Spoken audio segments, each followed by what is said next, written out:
Hi everyone! Today we're going to be going over the brush tool in Photoshop.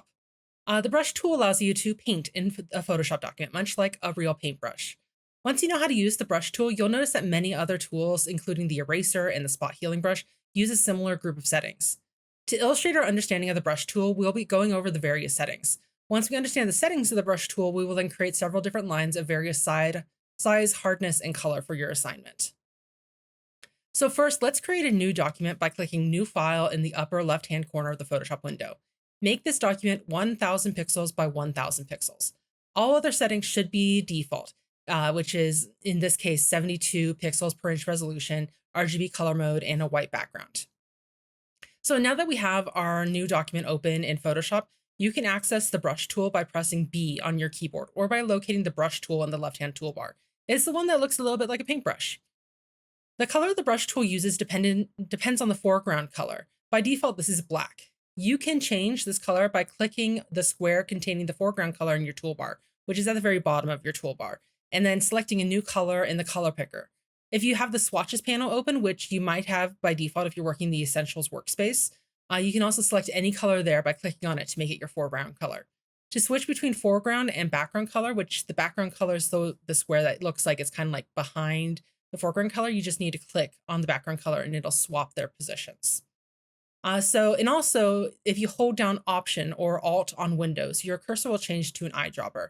This will allow you to sample colors that are currently present in your Photoshop document and use them as colors on your brush. So all you have to do is hold down Option and then click where you want to sample the colors from.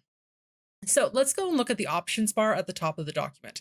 This will show you the different settings available for the brush tool. These include the brush size, which allow you to make the brush larger and smaller. You can do this through the slider present in the options bar, or if you really like keyboard shortcuts, you can use the left and right bracket keys on your keyboard to increase or decrease the brush size at any time. Next is the brush hardness. The hardness controls how hard or soft your brush looks. So the softer it is, the more it kind of looks like airbrush, has these really soft feathered edges, and hard gets those really hard, crisp lines. And each of them is good for different uses. Then there's the brush tip, which is kind of like your brush shape.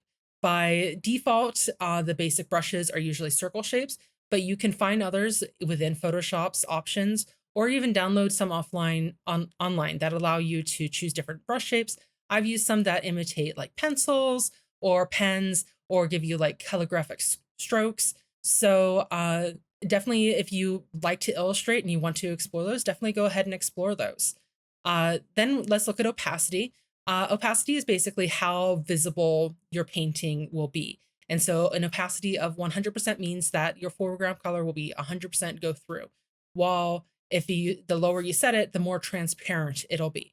And so you'll have to paint several times to build up the same color. But this can be really good if you're trying to shade things or if you need a more subtle color variation. Then there's also opacity pressure. And so if you have a drawing tablet like a Wacom Intuos or some other, there are a lot of different ones for different budget points nowadays, but you can toggle this icon that looks like a pencil and a circle right next to the opacity slider, and that will enable pressure sensitivity for opacity across all brushes. Otherwise, this is managed on a per brush basis. And so if you're using a drawing tablet and you want to have that pressure sensitivity, you can click this and kind of experiment to see how it affects your drawing.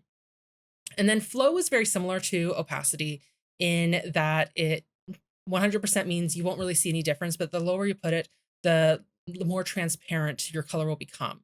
But unlike opacity, flow can kind of build up as you go over it. While opacity, if you hold down your click in one single line, you won't, even if you go over it multiple times in that single click, it won't build up. While flow, it will build up. So flow can sometimes seem a little bit more natural, but opacity gives you a lot greater control over how much you build. Smoothing is a very useful effect, especially if you're drawing with like a mouse, or if you have kind of shaky hands. I have kind of shaky hands. So when I draw things, I usually just turn the smoothing up a little bit. And this basically this gives your Photoshop then tries to basically kind of predict where you're drawing and kind of like smooths it as you're drawing. Now, if you have a weaker computer or an older computer, this might slow down Photoshop or it might have some difficulty because this can be a kind of resource intensive uh, like option. So definitely if you notice that if you turn smoothing up really high and you notice that your computer's kind of slowing down because of it, definitely turn that down, even if it does seem really useful. And then we have the brush angle. This affects the angle of your brush. Since we're kind of focusing right now on circle brushes, you won't really see any difference. But if you use some of the more custom brush shapes that are maybe like squares or diamonds or like paint brushes, adjusting this will change how the angle of that brush tip is. And so this can create some interesting effects, and definitely one of those things you can experiment with if you really like painting with the paintbrush tool. Then there's the size pressure. This is another toggle similar to the opacity pressure toggle, but this one is when you're using a pressure sensitive drawing tablet, it will change the size of your brush. And this can be really useful for if you're like an illustrator who likes to ink drawings or something. This can really mimic a really high dynamic pen, like a brush pen or a calligraphic pen. And so if you really, this can be really fun to experiment with if you have a drawing tablet, and I definitely recommend you try that out if you have the tools. And then lastly, we have the symmetry options. Symmetry basically puts like an invisible grid over your over your document and allows you to set different guidelines to basically mirror your what you draw in different ways. And so you can adjust this and draw, and it'll automatically mirror what you're drawing in whichever direction that you kind of like tell it to. And this can create some really interesting effects and geometric effects. I've seen a lot of people use this really neatly to create these really cool artistic effects. You can also use it if you're kind of like new to drawing faces, for example, as most humans have fairly symmetrical faces. And it's gonna be great if you're doing like a solid front on picture, like a reference picture, and you want to get like the eyes perfect, the nose perfect, and the mouth perfect. And then you can add some deviations to that after you get the symmetry put in. You can toggle it on and off through here. So now that we've kind of gone through the different options of the brush menu, let's get into the assignment. So a pretty simple assignment for this one, just to show that you're kind of getting, you kind of are familiar with some of the options. So I want you to, on this 1000 by 1000 document that we've created, I want you to create 6 different lines using the brush tool. And I want each of them to look different and have kind of different qualities. And so I want you to make them like different sizes, different hardnesses, different colors, different brush shapes, different opacities. Really experiment and look and try to get familiar with the brush tool as you're going through it. And I think that this will really help you get familiar with using it.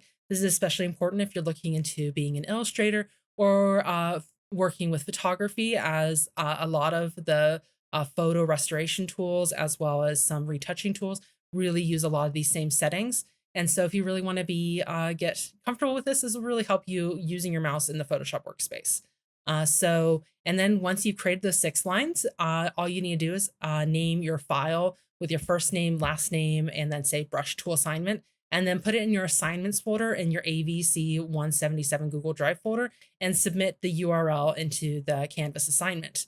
Now, if you have any questions or comments, or you're kind of confused on any of this, please feel free to send me a message via Canvas, and I'll do my best to help you out. In the meantime, I hope you all have a great day, and I'll see you at the next lesson.